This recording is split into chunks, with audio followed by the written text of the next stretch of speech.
Tiada hentinya kita harus bersyukur kepada Allah Subhanahu wa taala, karena hanya dengan sebab nikmat dari Allah, sebab pertolongan dari Allah, sebab hidayah dari Allah, kita bisa kumpul pada malam hari ini di tempat yang penuh dengan barokah ini.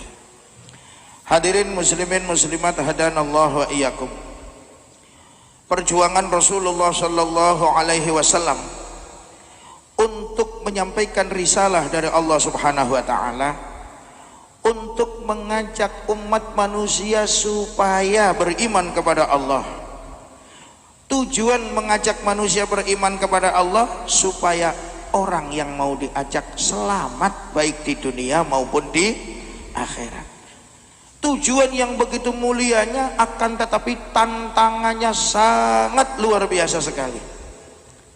Kemarin sempat saya sebutkan bagaimana paman beliau yang bernama Abu Lahab sampai memusuhi beliau terus menerus, tiada hentinya. Bahkan ketika Rasulullah Shallallahu Alaihi Wasallam sudah diangkat menjadi Rasul, sudah ditinggalkan oleh rekan-rekannya, baru sedikit umat Islam pada saat itu.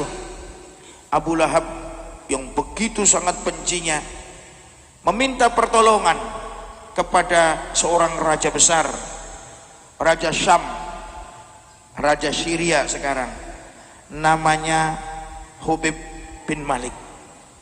Hubeb bin Malik dikirimi surat oleh Abu Lahab menceritakan tentang seseorang yang sangat jelek, kejelekan-kejelekan Rasulullah Shallallahu Alaihi Wasallam dengan karangannya Abu Lahab diungkapkan kepada Hubeb bin Malik.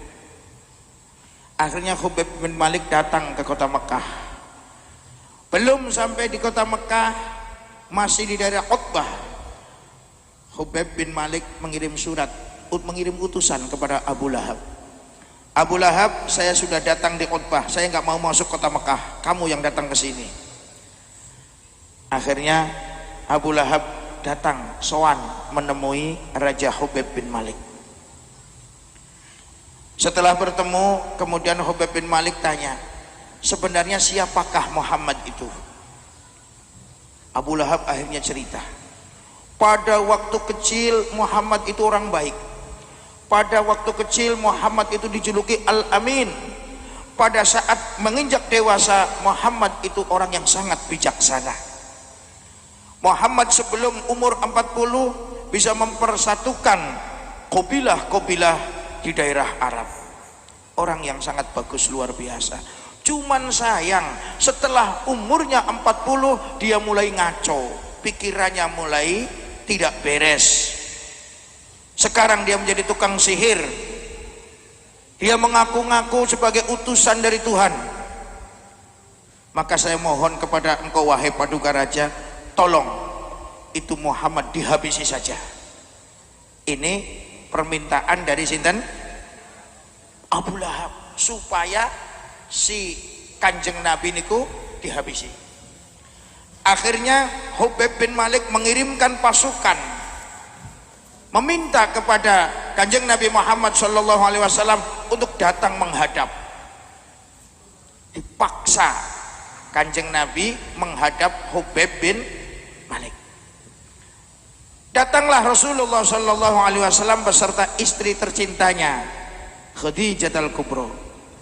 Siti Khadijah dalam perjalanan menangis, bilang, wahai suamiku, nggak usah datanglah, jangan kita memenuhi undangan Hubeb. Kita tahu setelah datang kita akan dibunuh, mending kita nggak usah ke sana. Apa jawab Rasulullah Shallallahu Alaihi Wasallam? La tahzan, innallaha ma'ana. Jadi Kanjeng Nabi, ojo khawatir, saya bersama dengan Gusti Allah. Lah, iman yang semacam ini yang sekarang mulai terkikis di dada-dada umat Islam. Bon, berangkat sampai ke tempat tujuan, menghadap kepada Hubeb bin Malik. Hubeb bin Malik kemudian bertanya, ya Muhammad, labbaik, betulkah engkau utusan Allah? Betul.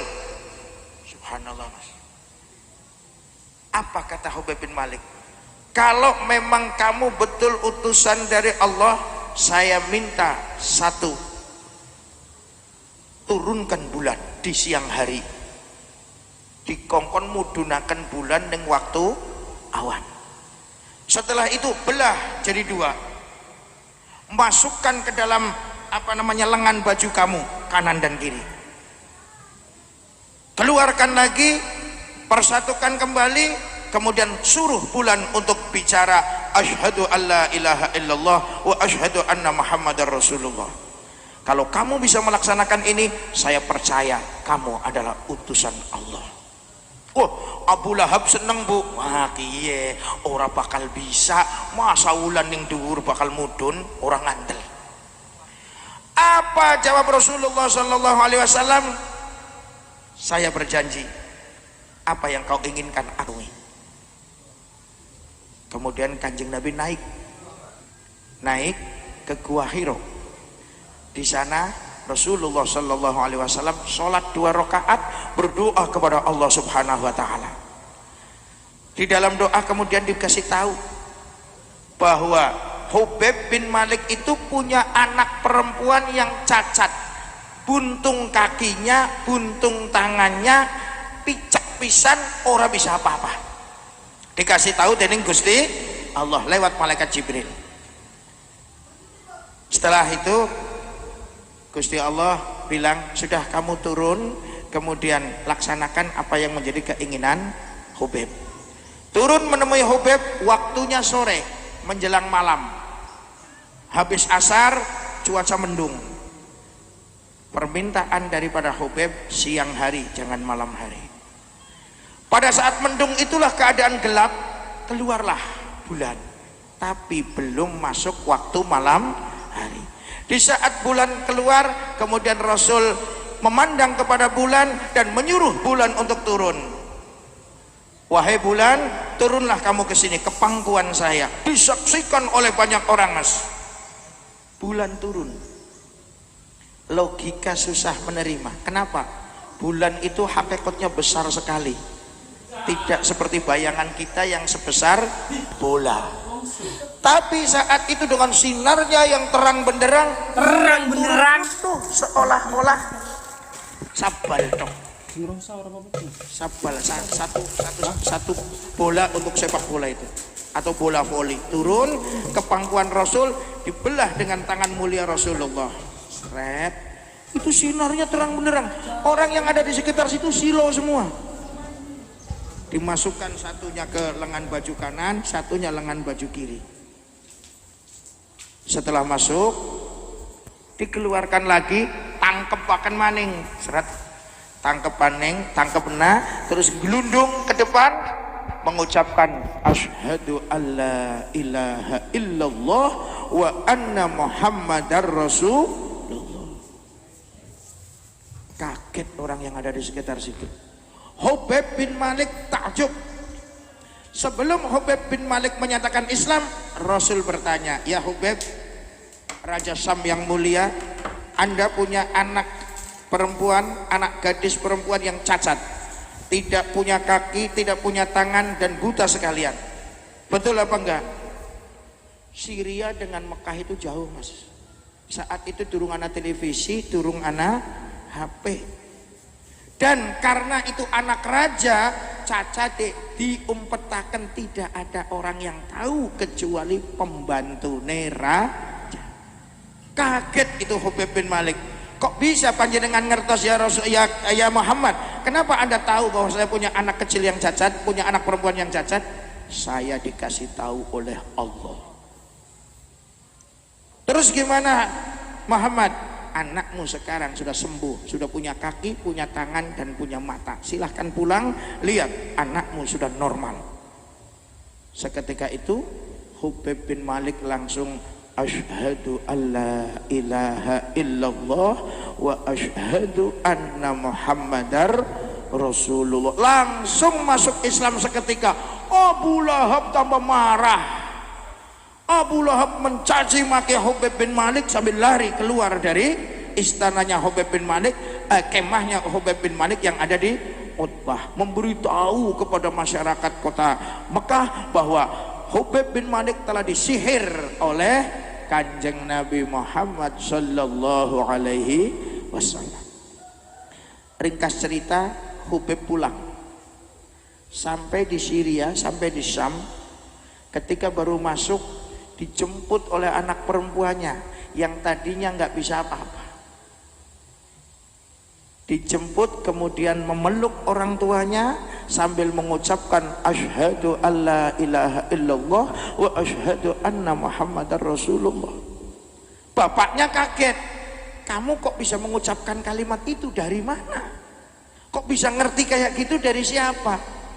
Apa jawab anak perempuan tadi?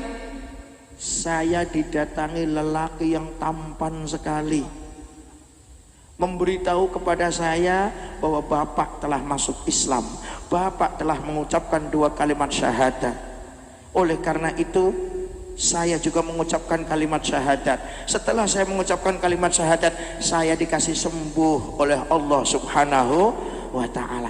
Ini salah satu mukjizat Kanjeng Nabi Muhammad sallallahu alaihi wasallam. Berapa banyak keajaiban-keajaiban yang diperlihatkan oleh Allah Subhanahu wa taala lewat Rasulullah sallallahu alaihi wasallam. Akan tetapi ketika hati orang itu sudah tertutup, maka tidak bisa menerima kebenaran. Itu Kanjeng Nabi sing semono wonge apik luar biasa be, musuhe kita jangan mencari musuh, tapi juga jangan alergi ketika dimusuhi orang. Sebab kita itu bukan orang yang baik seperti Kanjeng Nabi. Wong Kanjeng Nabi semono apike be musuhe akeh, napa malih kula panjenengan sedaya. Milo kalau wingi kula sampun nerangaken, ketika kita ingin mendapatkan syafaah dari Rasulullah sallallahu alaihi wasallam, kelak akan berkumpul dengan Rasul di surganya Allah, maka kita harus mengikuti apa yang menjadi tindak lampah baginda Nabi Agung Muhammad sallallahu alaihi wasallam. Maka kemarin sudah saya terangkan, walaupun umat Kanjeng Nabi, walaupun wonge ahli sholat, walaupun wonge ahli puasa, walaupun wonge iman maring Gusti Allah dan Kanjeng Nabi, kapan kelakuane ora bener, besok bakal digiring sendiri.